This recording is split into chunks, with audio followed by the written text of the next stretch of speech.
Shalom, di pagi hari ini sepantasnya lah kita bersyukur kepada Tuhan atas berkat-Nya yang kita terima.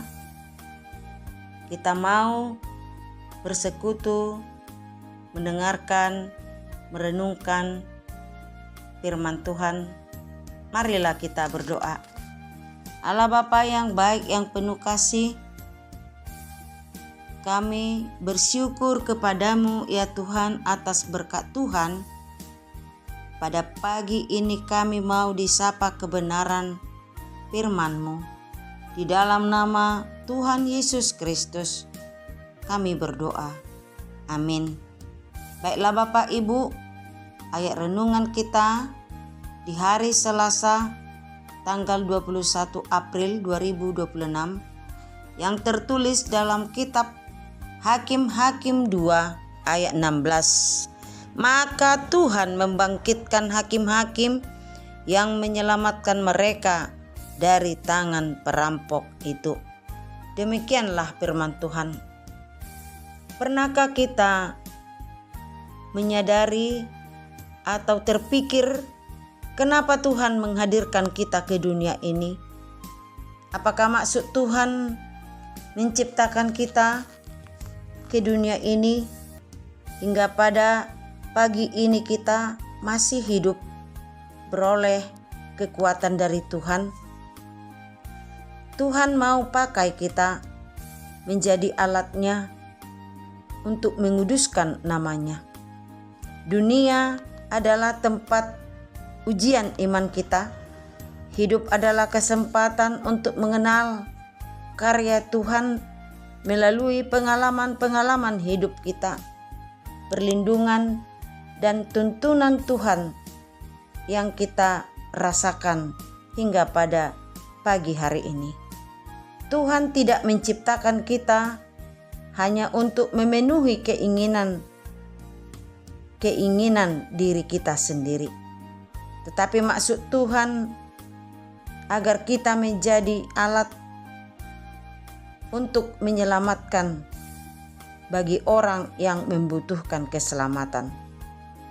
Saudara-saudari kekasih, ayat renungan ini menekankan inisiatif Allah dalam membangkitkan para hakim-hakim, membebaskan Israel dari penindasan, menunjukkan pola anugerah Allah menyelamatkan umat-Nya meskipun mereka berulang kali melakukan dosa.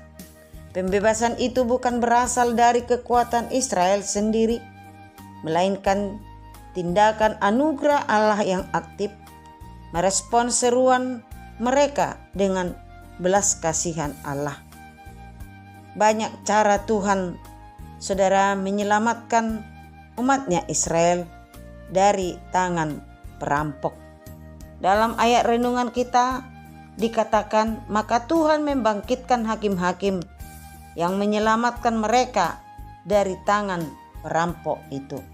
Siapakah yang dimaksud perampok dalam kitab Hakim-Hakim ini, saudara? Merujuk pada bangsa-bangsa asing atau penindas yang menyerang dan menjarah hasil bumi orang Israel setelah mereka meninggalkan Tuhan. Tuhan menyerahkan orang Israel ke dalam tangan perampok, penjara dari bangsa-bangsa di sekeliling mereka karena ketidaksetiaan Israel terhadap Tuhan. Jadi secara umum saudara, perampok itu merujuk pada musuh-musuh Israel.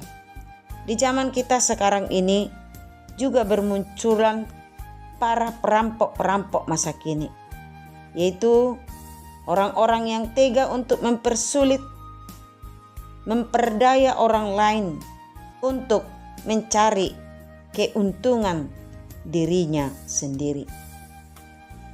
Dari renungan kita pagi ini, ada beberapa yang harus kita imani, saudara.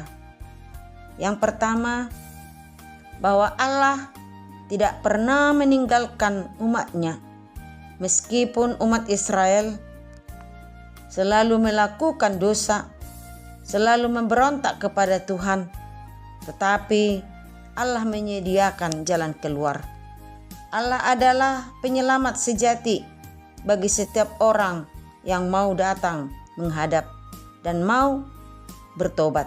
Seperti Tuhan membangkitkan hakim-hakim untuk membebaskan Israel, Yesus Kristus adalah penyelamat untuk melepaskan kita dari belenggu dosa.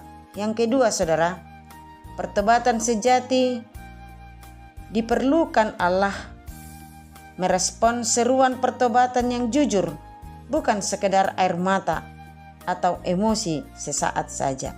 Yang ketiga, memutuskan siklus dosa. Ayat ini mengingatkan kita supaya bertobat dan setia menaati perintah Tuhan agar tidak mendatangkan jerat dalam hidup kita. Kedaulatan Allah untuk memilih pemimpinnya. Tuhan berdaulat membangkitkan pemimpinnya untuk menolong umatnya di tengah kemerosotan moral dan rohani. Inilah harapan kita menjadi orang Kristen yang tetap berpengharapan kepada Tuhan. Pada satu ketika Tuhan akan menolong setiap orang yang datang kepadanya, yang berseru kepadanya agar Tuhan mengutus hamba-hambanya yang selalu memimpin umatnya Israel ke jalan yang benar. Selamat beraktivitas, saudaraku. Tuhan Yesus memberkati. Anugerah dari Tuhan Yesus Kristus, kasih setia dari Allah Bapa, persekutuan Roh Kudus kiranya menyertai kita hari ini sampai selama-lamanya. Amin.